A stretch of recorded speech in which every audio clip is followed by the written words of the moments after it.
અંશાબેન ભરતભાઈ પરમાર.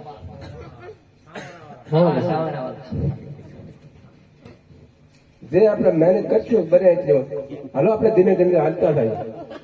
શું કરે ભાઈ? બાકી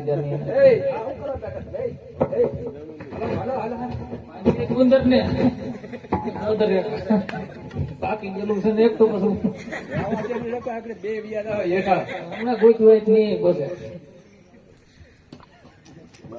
આજે વઘડેલું ડાળી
માટે ભાઈ બધા વસંત દીધું છે. ભાઈને યાદ કરો તો આપણી વારે જરૂર આવશે.